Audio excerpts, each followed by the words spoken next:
With us now is Kristen Jarnagin, and we're going to be having so much fun. We're going to be talking about Long Island and so much more. Welcome to the show. How are you? I'm great. Thanks for having me. So Kristen, I remember when you got this position, pretty exciting. Yeah. And since then, you have built tremendous community around the brand. So what does Discover Long Island mean to you? That's so kind of you to say. It's been 5 years, wow. if you can believe it, since I came all the way from Arizona to Long Island, sight unseen, to lead the tourism bureau here. And I think what it means is that it allowed me to explore it from an outside perspective, as I get to see Long Island from the visitor's perspective for all of the beauty and challenges that we have here. And I kind of get to address both of them. And it's great because I'm not from this shore or that shore, or this county or that county. And Long Island has really just embraced me as a community. It's been incredible, and it's nice to give back to that community with some really positive messaging. I feel the same way because I came from St. Louis, Missouri, although I've been here about 20 years now. But when I first approached on the highway, there was something about 495 as it turned into Route 110 that reminded me of home. And there was something about the art community in Huntington, and there was, so also the same thing, people would be like, oh, who'd you go to, where high school did you go to? I'm like, I didn't go to any of the high schools here, you know, but I've embraced it also. And I would take the Hagstrom's map, because it was before Google or anything. I don't know how people got around Long Island before GPS. I can't. And I would drive up every single one of those roads, and I learned it. You know, the Sagatoast, I used to call it the soggy toast. So funny. When you are approaching a new place like this, or any new place around the globe, what are some first good steps? Is it finding a new library? Like, That's so funny. That's such a Long Island thing. I'm like, you know, where I came from in Phoenix, you had the giant Phoenix library. Most places don't have a library on every corner. Right. But no, I think, you know, the main thing was to talk to the community. Okay. When I first came here, I went around and listened, not even talk, really listened. I went to Rotaries, and I did go to the libraries, and I went to any kind of women's group, and I just told them what, you know, my goals were to be here on Long Island, and I listened to what I wanted to hear from them. What do you think the biggest opportunities are? What are the greatest assets of Long Island? What are our biggest challenges?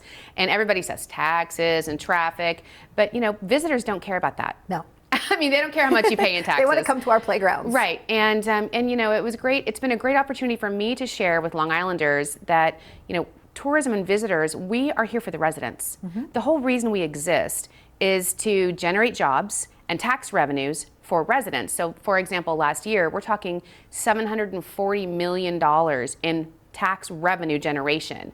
And that helps provide all those services that we, you know, enjoy as residents. So we're really here for the residents while we're kind of talking to the visitors. And of course, all that's changed since COVID. Well, and the visitor center too is also very nice. You know, they've got all these great snacks that are all locally sourced certified snacks, right? They're like fun things, you know, certain cheeses. And I think that people, like you said, even the residents can take advantage of that. There's so much for the residents. When I first came here, it was called the Long Island Convention and Visitors Bureau and Sports Commission. Yes, say that fast. LICV. Right. And it had been that way for almost 40 years. And we rebranded. When we rebranded to Discover Long Island. We didn't do what most others, you know, organizations like mine across the country that are visit whoever, visit Syracuse, visit Dallas, visit Phoenix. We said Discover, because we knew we were going to talk to Long Islanders that don't know so much about Long Island, and we kind of stay in our bubble sometimes, and most, you know, residents don't get out and about. And I think we've seen a lot of that shift this year in particular, since people are discovering what's in our own backyard. I love that. Speaking of discovering, I discovered that you have your own show. That's why I wanted to have you on my show. I was like, let me celebrate you, let me support you, let me bring some goodness and shine some light on you. And you even have a cute little like van that you do around with. So is it Lily? Lily, okay. Yes. So this started 2 years ago. We actually got a mobile visitor center because, like all the bricks and mortar stores, we're going, you know, less and less people are going out. They want you to come to them. So we wanted a mobile visitor center. We can't just do that. Of course, we had to have something completely on brand for Long Island. So we bought an ice cream truck. And we converted her into a mobile visitor center. We had a social media contest naming contest, and her name was Lily, L-I-L-I.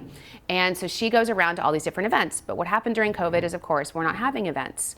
So we had this really important asset, and we were trying to talk to now locals and residents to help keep our small businesses alive? How can we help caveat that? And so we took Lily, and she now has her own weekly road show. She is literally our vehicle of communication, and she goes around to different spots every week and shows you how you can have a safe and wonderful local experience and support your small businesses. So it's called Long Island TV. It's on YouTube. Yeah. And so while it's kind of for locals right now, it can be global. Anyone Of across the course. world can watch it. Everybody can watch it, and Yeah. it's a lot of fun.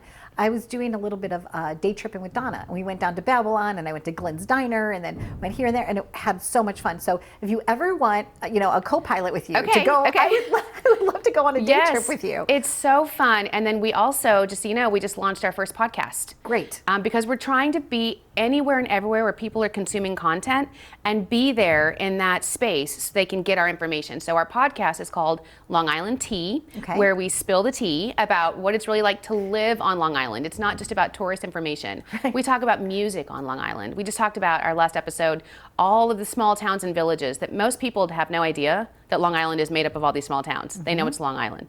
And it's really, we have a very nuanced community here, and it's kind of fun to talk about it Absolutely. and to be proud of it.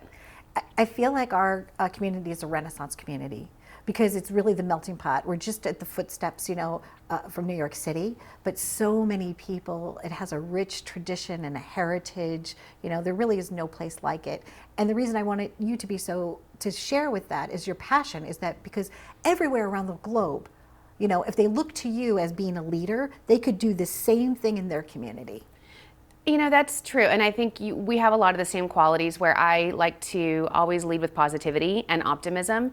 And it can be hard sometimes, especially in a year like this year.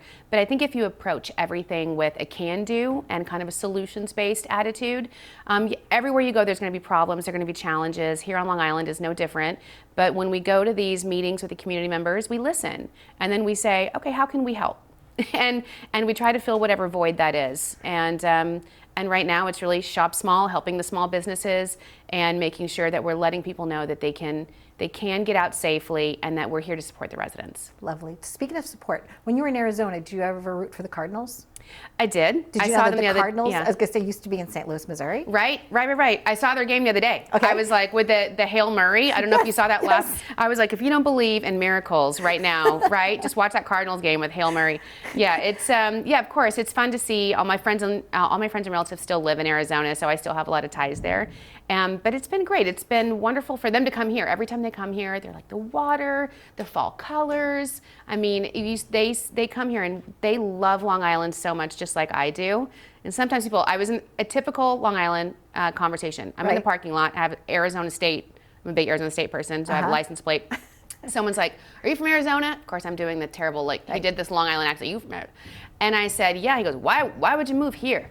Oh. I'm like, oh, well, the beaches are really amazing. And he's like, right, aren't they? It's kind of, you always get that first negative, kind of like, why? And then you start to talk about all the reasons why we love it. And everyone's like, that's true. It's an amazing place to live. The schools, the seasons, the community. It really is special. And I feel lucky to be here. I agree, me too.